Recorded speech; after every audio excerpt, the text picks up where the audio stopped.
Welcome back. My name is Nicki Traikos of Life by Design.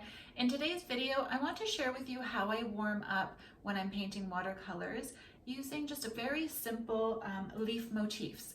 So when you give yourself a chance to warm up before you start painting on any type of finished work, you're actually building that muscle memory, you're warming up your strokes, you're even subconsciously deciding what it is that you want to paint, how you want to express what it is that you want to paint. And it's just a fun way to warm up. You'll end up with a ton of really fun little leaf motifs. And in creating them with a single stroke or taking paint away, I'm going to show you some tips on how you can warm up with painting leaves, but also end up with some really great leaf watercolor exploration paintings. So let's get started, and I will share with you some of my favorite ways to paint some leaves. I just wanted to show you how I work in my sketchbook when I am warming up, just creating a really loose warm up, like palm leaf effect, okay, with my watercolor. So I'm using a olive green Winsor & Newton. It's a series 1. I picked this one up, I think, on Amazon. I'll link the color that I'm using. Just create a little bit of a dab in my bowl and a tiny bit of water, just a single drop or two. You don't want it to be too watery. This sketchbook that I'm working in is actually a sketchbook. It's not meant for watercolor. So unless you're a little bit more experienced, I suggest using a watercolor pad, or maybe just grab one of your little sheets that you have cut out, making sure my puddle is creamy versus more watery, so that my page doesn't get oversaturated with paint. Okay, so I'm going to start with just a simple stem using the very tip of my brush, creating no pressure on the brush. You can see how nice and saturated it is. Connecting with that line, pushing down, opening up that barrel of the brush, and just very smoothly in a single stroke, or you can even go back and add a bit of personality to that leaf. I don't mind if it's a little bit jagged. Doing that again. Ooh, I run out of paint. As you can see there, it got a little dry. So go ahead and just create some nice thick bold strokes. Maybe I'll even have it connect to this page so that my entire page is like a double spread. Okay, I'll add a bit more water to my brush, but I'm not going to pick up paint. I did dab off my brush a little bit, and I'll go to this side and just create a really nice, loose, transparent leaf there. Okay, we'll go ahead to the next side here, and again, I'm not adding any paint or water, and we'll go ahead and create a long leaf on that side, connecting both pages. I'll grab a little bit more paint, a little bit more water. I don't want the leaf to be as bold as the first ones.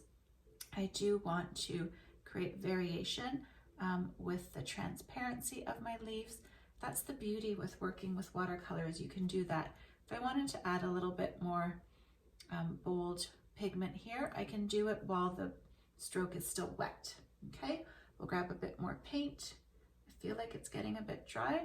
We'll go ahead and I'll work down here a little bit, connecting these two leaves, again, to create interest. So if you observe what leaves like this look like, are fronds, stems, you want to see how the leaf grows. You'll see that in nature, things aren't perfect. So much to your imagination, they may feel like they have to be balanced and perfect and match on either side.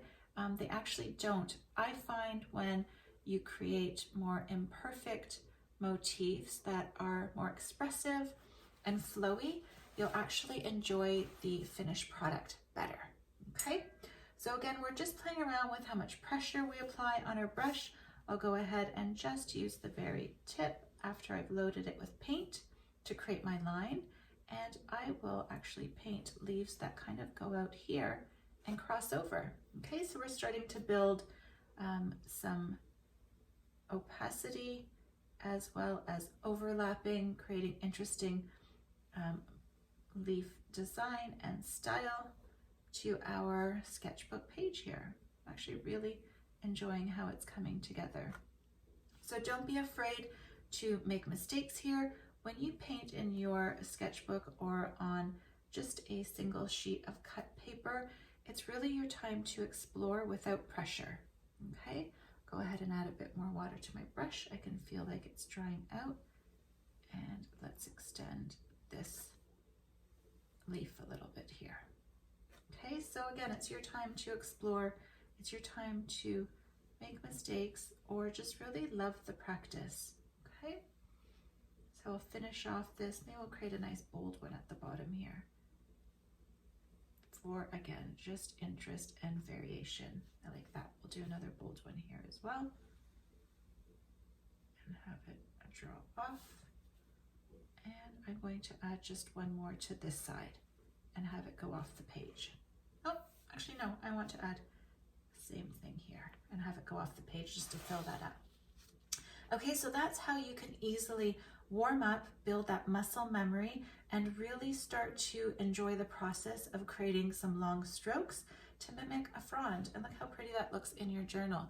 After it dries, you can even add some lettering on top. You can scan it to use for designs online, whatever it is, or just to enjoy, just to, again, enjoy the process of painting and creating. Okay. So I hope you enjoyed that leaf demonstration and that you put into practice some of my tips that I shared with you. Go ahead and like this video and let me know what you think. Are you struggling with maybe creating some of those nice, loose, long leaf shapes? Or are you having trouble mixing your favorite green? Let me know in the comments below. Be sure to subscribe to this channel so that you can be notified for our next upcoming videos that I've got in store for you, so many great ones. And if there's anything that you'd like to see me demonstrate, let me know in the comments below. I love when I get to hear back from my followers and my fans because it just makes me feel like I've connected with you, I've shared some inspiration with you, and when you do share with me, it inspires me to do more. So thank you again, and I will see you in the next video.